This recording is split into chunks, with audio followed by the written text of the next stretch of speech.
Well, welcome everyone. Glad you can be back with us. We have another chance for a conversation on God, race, and grace. This one's going to be a particularly interesting one with Nick and Joseph as we focus on their experiences of immigration to the United States and anything else they'd like to share on God and race in the process. So maybe Nick and Joseph, you two can kind of introduce yourselves as you start, and whoever would like to go first on starting us off. Up to you, Joseph. You want to go, Joseph? Yeah, I can go. All right. Yes, my name is Joseph Doug. Sudanese originally came to United States about 20 years ago as a refugee, and I've been a member of St. Luke Episcopal Church for this last almost 2 decades. Being part of this community, and I'm thankful for this topic that we are going to talk about. It has a lot of things that I would like to share, and hopefully, with everything happened with God's grace. I didn't know that I would be here in this country, but also there's a lot of grace that brought me to this country, and there's purpose for that. Would you like to share a little bit of that story now, or do you want Nick to kind of introduce himself first? Yeah, maybe Nick can go first. Mm-hmm. Go for it, Nick. Okay, so I'm Nick Bourne. Originally, I'm British, originally from London. Emigrated to the United States almost exactly 5 years ago now. Came on a professional work visa and worked my way through to a green card to permanent residency, which I got this year. And as Joseph said, for me, the process was very different, and that's the thing I'm really interested in exploring in terms of, how different and how misunderstood and understood I think immigration is to this country, how weaponized it has been in rhetoric and in political rhetoric and in certain kind of ideologies and in certain kind of ways of speaking that are very, hurtful and also very wrong. But similar to Joseph, I see God's grace all the way through my immigration story. I see the hand of God in the people who helped me, in the people who worked for me in the way that I had to work to get here, and the incredibly long process that it took me, even in my privilege, even in my Western male white privilege, my education, my professional status, all my company who provided a lot of financial and other support to bring me here. Even with that, it's a process that took years and took hundreds of pieces of paperwork and took probably hundreds of even thousands of people's hours to get me here. And to get me to the status that I now have of simply being allowed to live here permanently. And I say permanently, it's 10 years. I have 10 years now when I have to again renew my status to live here. So I think the process is something that I would like to be a part of shining a light on. I'm incredibly interested in other people's stories, particularly people who have a very different experience from me in terms of immigration. Already breaking down some of the myths I think that have been propagated around A, how easy it is, and B, how much immigration, hurts people, when the only thing I've seen immigration do throughout the history of the United States and of my own life is joy and love and building, pretty incredible things. I think St. Luke's is a fantastic example of what happens when you bring people together, people from very diverse backgrounds, people from very diverse places, but you bring them together in faith and in the sight of God, and incredible things happen. Thanks, Nick. Well, Joseph, do you want to share a little bit more of your experience with? Yes. Immigration process is very complex. For a refugee to come here, there's a lot of stuff that need to happen first before you become one of the luckiest people that will have opportunity to come to the United States. And of course, nobody wants to be a refugee, because most of the refugee, unlike other immigrants, they don't come on their own accord. They are forced by situation to flee their country. And then they'll have to be in a second country, or the first country of asylum, which could be a neighboring country. And that's where a lot of things could happen there. Even within the African context, or like refugee, when you move to another country, a lot of things changes. There's always, you be faced with xenophobia, even if it's like all those kinds. That's where the things about race, you know, that you're different from these people, even if you look the same. But the first being out of your country, you are facing a lot of things. And then after that, not knowing what's going to happen, because you can't go back to your country, and you're not sure where you're going. You feel like stuck. And if you're lucky, if you manage to get to UNHCR, United Nations High Commissioner for Refugees, and then they review your story and you meet that criteria of well-founded fear of persecution, then they'll give you what they call protection. That's what refugee get. So under that protection, you'll be under the mercy of the country that is hosting you. You know, you're not allowed to work, you're not allowed to do anything, you're just waiting there. If peace or situation change in your country, then you can go back. For many people, it could be generation. You know, people, some of the people refugee, like in Kakuma, Congo. I was in Egypt, yeah. So it took 10 years before I could get start the resettlement process in the United States. Then here, when you come to the United States here, the first thing that, as a refugee who has no, you know, you don't come with your resources. So then you'll be resettled by resettlement agents. Resettlement agency, usually they place refugee where they can afford to live. And usually those places are places where there's a lot of high crime. There's a lot of bad things could happen. So you'll be placed in a place where you're not gonna get good opportunity for your children to grow, because here, as you all know, it's about the zip code that you live in, the privilege that you provided. So now you're putting your children in disadvantaged community, and that's what happened. The refugee agents, they don't intend to do that, but they don't have resources to put you in another place. So here you have to struggle many times in order to get, placed. For refugees, when they come to a new country, they have this euphoria of being, United States is a big country, but the reality after that will face them, paying their rent, all the problems that started. And then also when the kids go to school, they'll be experiencing, racial discrimination. A lot of things would happen to them. And sometimes because of also other elements of language barrier, parent may not be able to communicate and doesn't know what their children is going in the school. The children now have to endure all these things that happen to them without parent or without support. So those build into kids that can affect them later on in their life, because they've been bullied, they've been African with darker skin.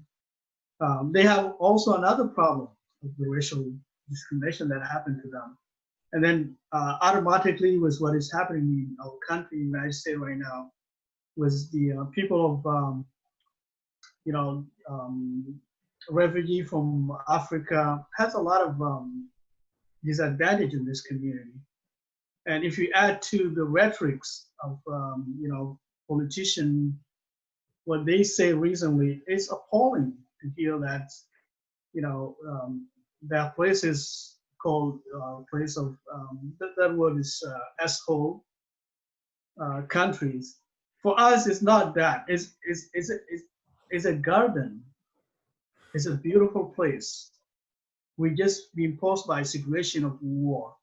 And if going back to the Bible, actually, if you ask where is the Garden of Eden, This was there in Middle East and Africa.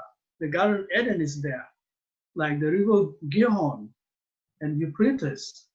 Gihon goes into the Nile. So it was a Garden of Eden. It's not what they call it here. And so that is, disheartening to hear that's happening. But at least we have the pride of knowing that where we're coming from is a beautiful place. It's not a bad place. So, and we have to, get used to the situation in this country, learn the language, being able to go into what they call American dream of home ownership and all those kind of things, which come with a lot of things, with a lot of responsibility.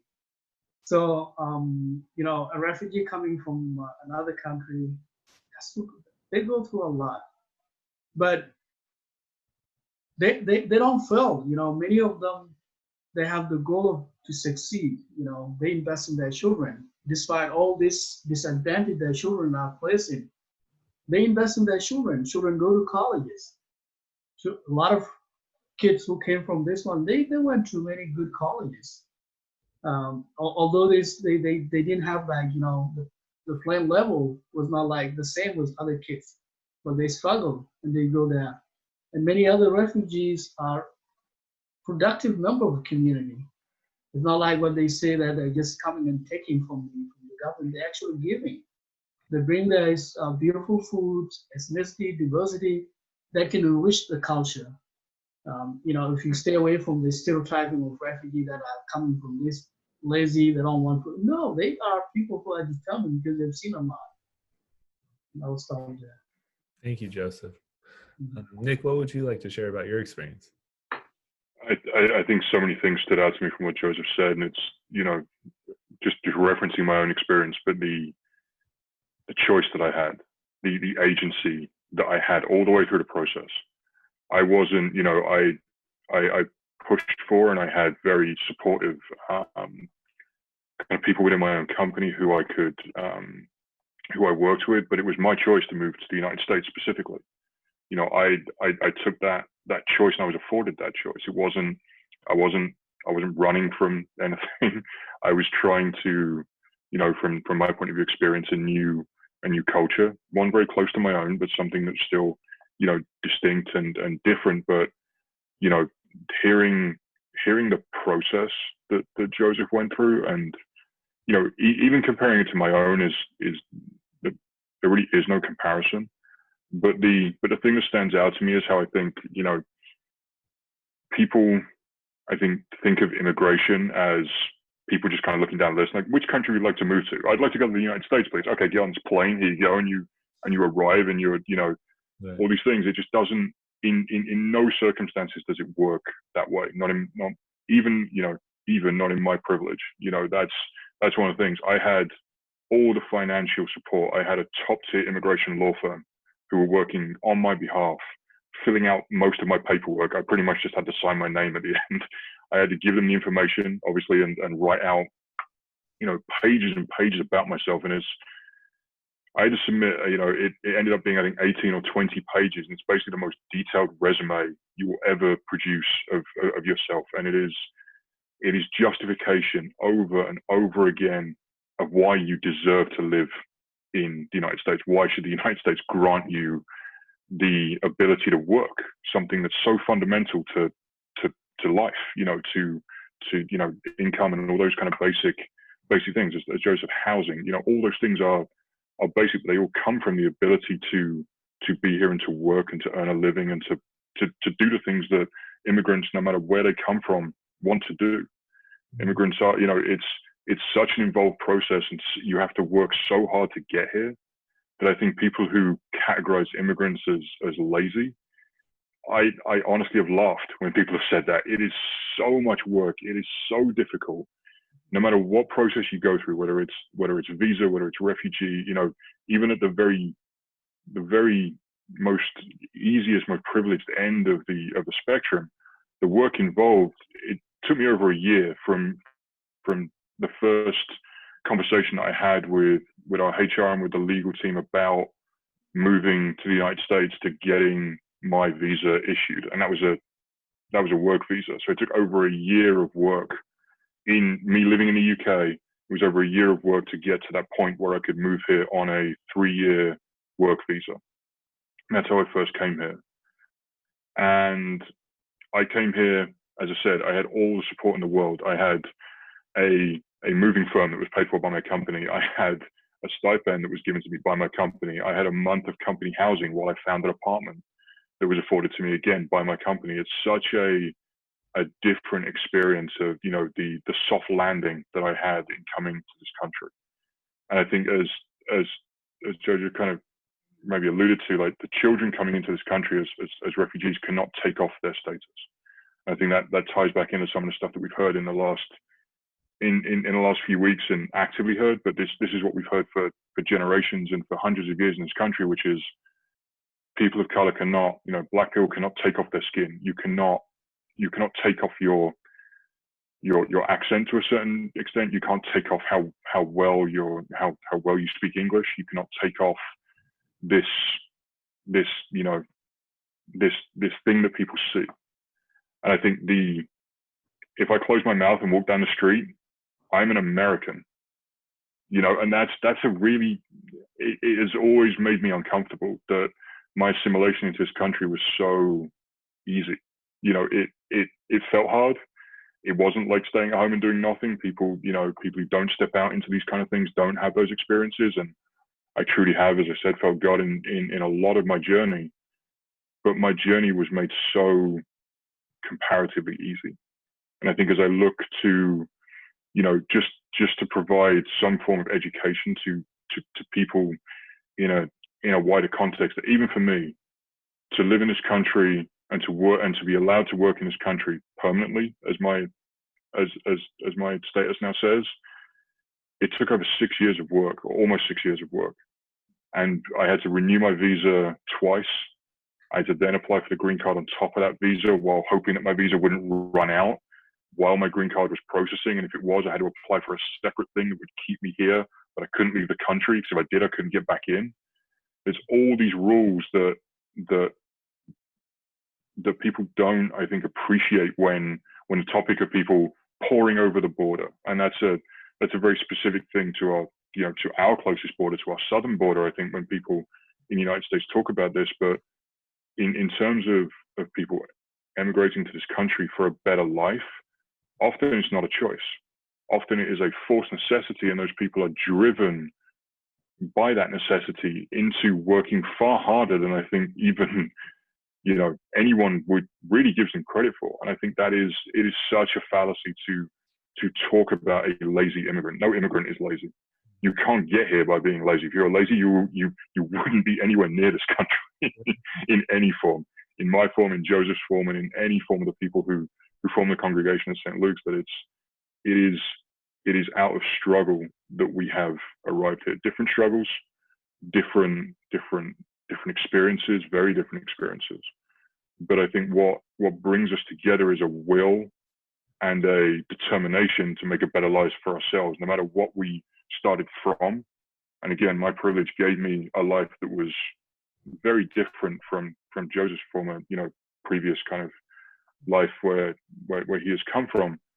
But I still wanted to make myself better. I think coming to the United States and believing in the American dream as it forms out, the immigrant is the embodiment of the American dream. And I think that is something that America has to grapple with, and something that has to be afforded to every person who lives here, regardless of race, regardless of origin. You know, it is only by your own hand that you make your destiny, and obviously with God's help. And there is always that helping hand there, but the work and the struggle and the fight and the days where you just want to give up, and Joseph had far more of those, I imagine, than I have, but I had my fair share. And that, you know, that perception that it's easy is so far from the truth, no matter how you arrive here, that I think it's, you know, it's something that people do not or should feel, you know, more about, as Joseph said, having that community. Think about the food you eat. Think about the restaurants that you go to. Think about the think about just walking down a grocery store aisle, where all that food is from, the incredible melting pot that America truly is, and what immigrants have brought to this country, and what Black and people of color have brought to this country is immeasurable in terms of America's success. And I think that's where I hope we can all contribute to this conversation, is in a, living as the human race and living together in this country is something that requires people to really engage with. Thank you, Nick. And I would add just briefly, both of your processes were somewhat structured. There's a whole other group of unauthorized immigrants that you can just imagine, if you think about it for a second, they're really the only folks that get to this border. The president talks about the need for a wall as the single and powerful deterrent. But the walls exist in the home country, right? So it's the wall is for the Bacala family who's in the Democratic Republic of Congo thinking about how to get to San Diego, or the immigrant in El Salvador thinking how to get to San Diego, the thousands and thousands of dollars that costs, the risk, very, very real risk to your life, to your sanity, to your kids, to make that journey.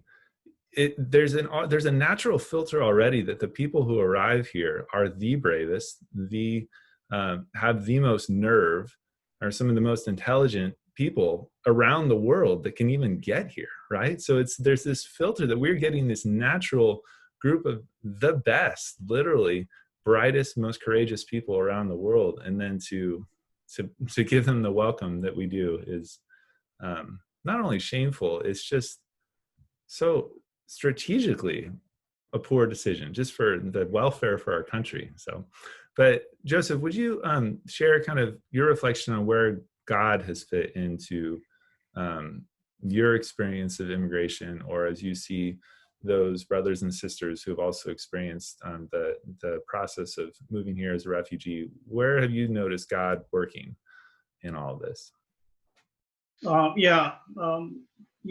As I mentioned earlier, like all through all my journey, it could not happen without God's grace.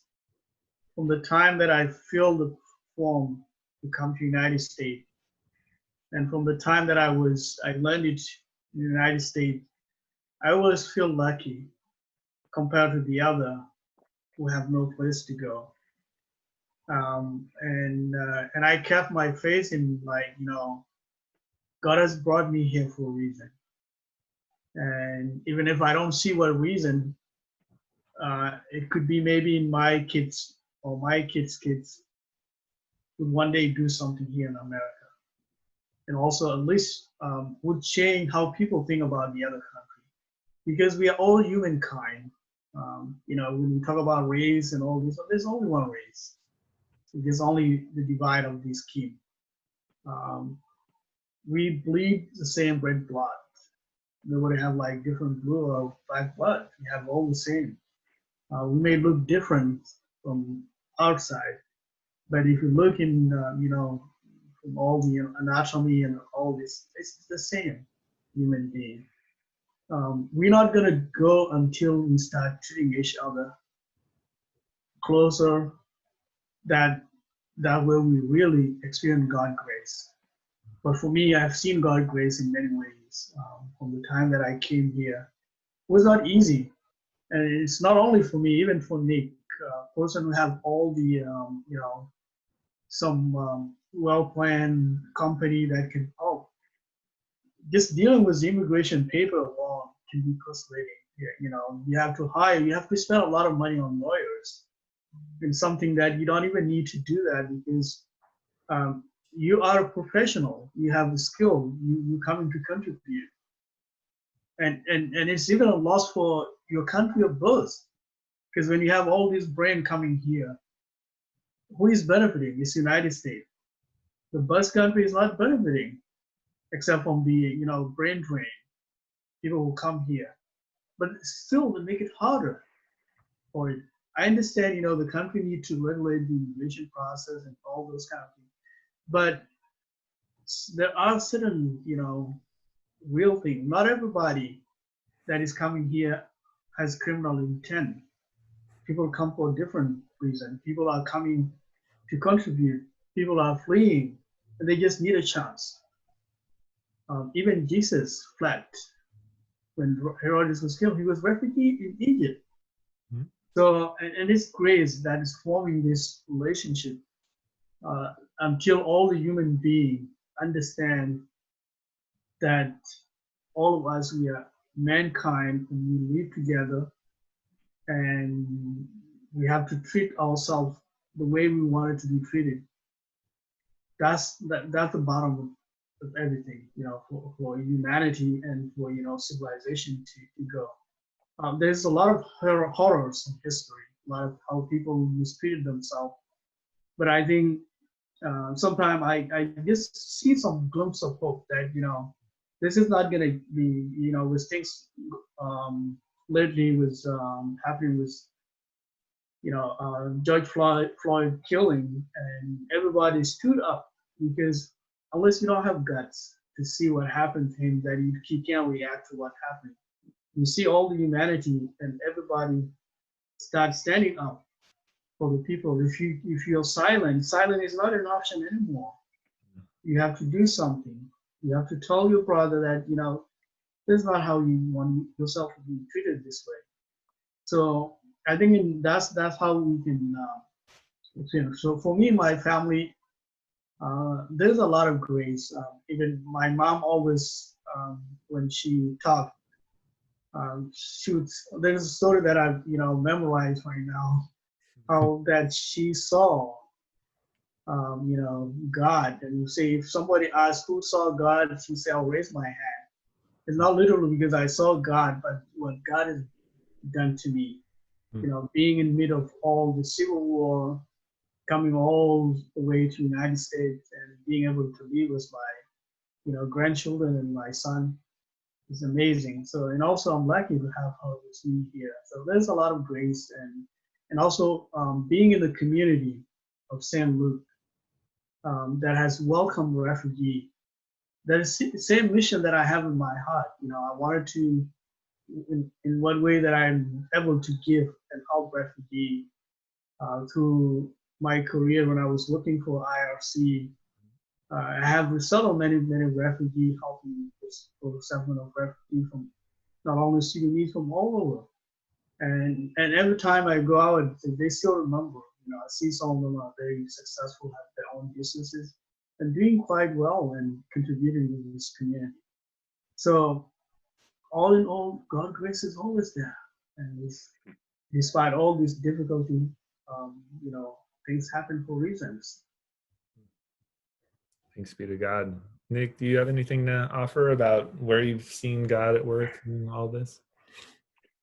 I think my physical journey and my spiritual journey have been very much tied together. I grew up in a very Christian based household. My grandfather is a minister. He worked in prisons actually for over 40 years. He worked with prisoners in basically category 1 prisons, working with some of the worst people you can imagine. And I grew up surrounded by it, but I was never able to find my place in it. And I think that's something I've come to terms with now. And I was never able to accept where God fit in my life, or where my, basically my ignorance would not allow me to see essentially where God had placed me and what God's plan was for me. And I kept asking, and I kept asking, and I didn't see an answer in a form that I could understand at the time. And even through the immigration process itself, in the moment, I very much felt that I was driving it, that I was in charge, and I was making my life better, and this is my thing, and I'm going to do this, and this is for me, and this is great. And I got here, and the first Easter that I was in San Diego, my parents came to visit me, and my mum called my granddad and asked him, "Hey, we're Church of England.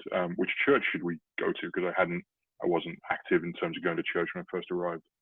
And my granddad said the closest thing is Episcopalian in terms of comparison of theology.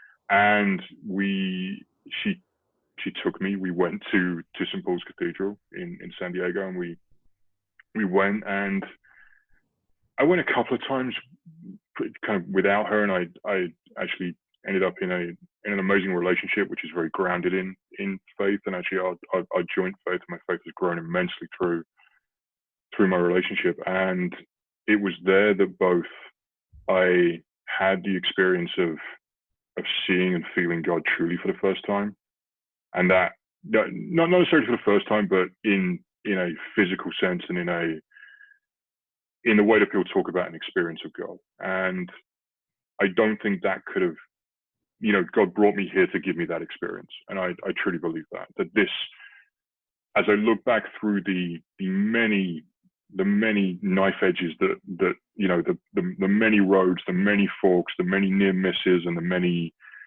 snatched opportunities that got me through from a work point of view to put me in a position to even, think about emigrating to the United States. So I see God's hand just gently kind of guiding and moving and keeping me on track to get me here. And then that gave me a lot more kind of confidence in sort of attending church on a regular basis. And it was at St. Paul's that we saw you, Father Colin, preaching.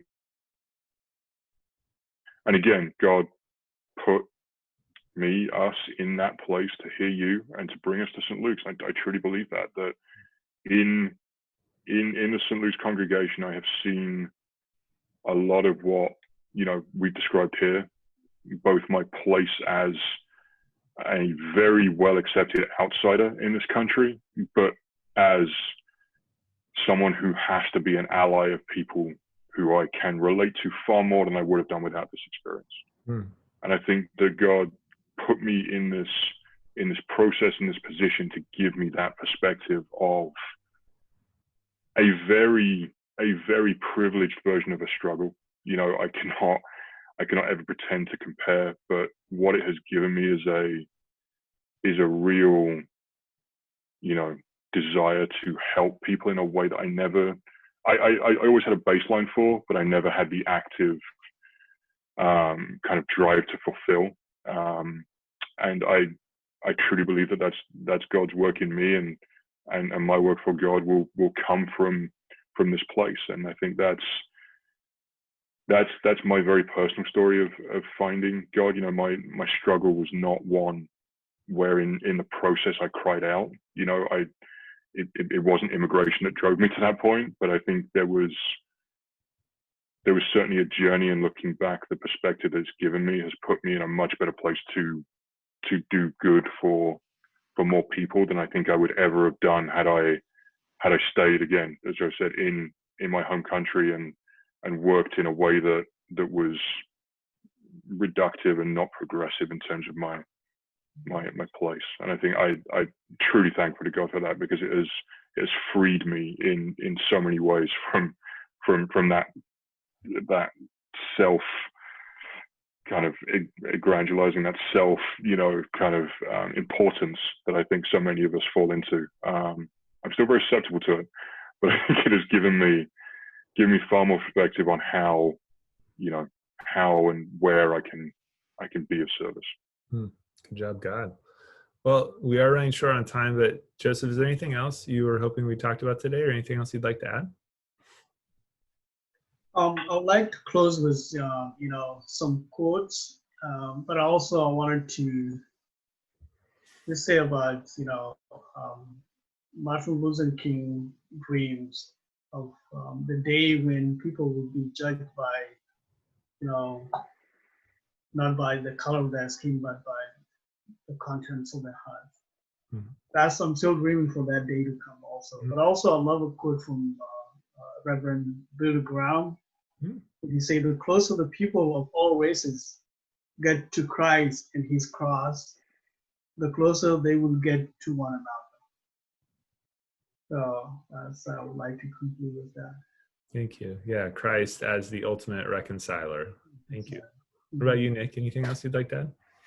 I love that. And I think, the one thing that this process taught me and that I think people need to recognize is that, Colin, you and I could stand next to each other and people could say we're very similar, both in height and in appearance and in many things. Mm-hmm. But actually, when I stand next to Joseph, I feel that we are the same in terms of being similar. However you look at people within a society is how you will deal with people within a society. And I think that I am as similar to Joseph as I am to you. And I think that is the perspective that I've gained through God opening my eyes to this process. And I think it's something that people, I hope, and I've seen it. I've seen it at St. Luke's. I've seen it within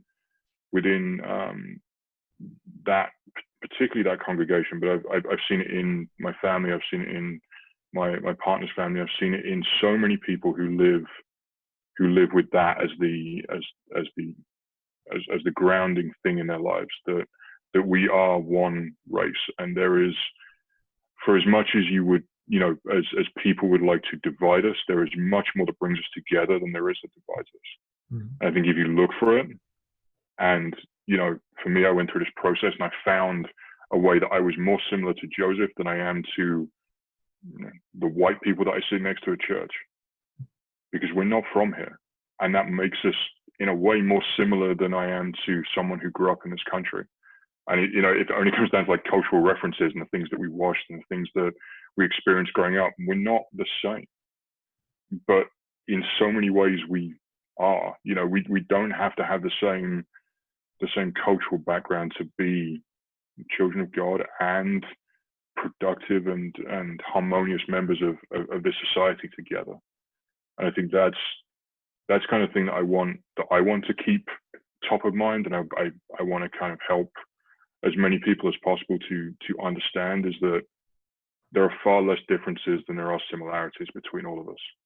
And that's something that if everyone kept that in their hearts, I truly think we'd have a better and more Christ-like society in terms of what we can build.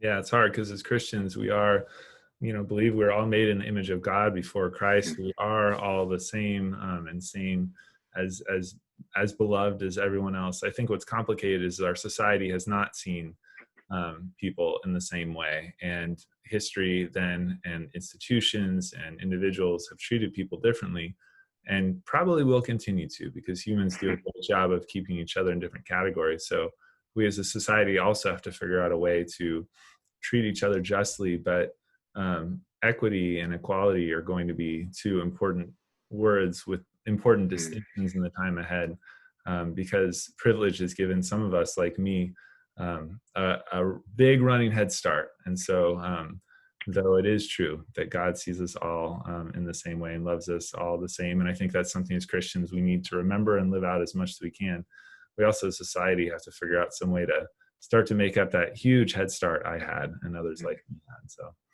help us, Lord, in that. Joseph, do you feel inspired to kind of lead us in a closing prayer? I know it's kind of put you on the spot. Yeah. All right, go for it. Heavenly Father, gracious Lord, thank you for this opportunity. Thank you for this time that we share to talk about your love that is amazing, nothing compared to the love that told us to love our enemies, the love that transcends all the ways when we have in our heart. Thank you for this time, for Father Colin, for Brother Nick, for sharing our thoughts and the blessing, the grace that you have given us in our community. We ask that you protect people in need, those on the street, homeless, those who are suffering from illnesses, those who have no place to go, shelter them. God, we thank you. In your Son name we pray. Amen. I just want to say thank you again to both of you, and you and your families have been such a blessing to St. Luke's. So really grateful for you all, and especially for this conversation today. Well, thank you so much for the call. Thank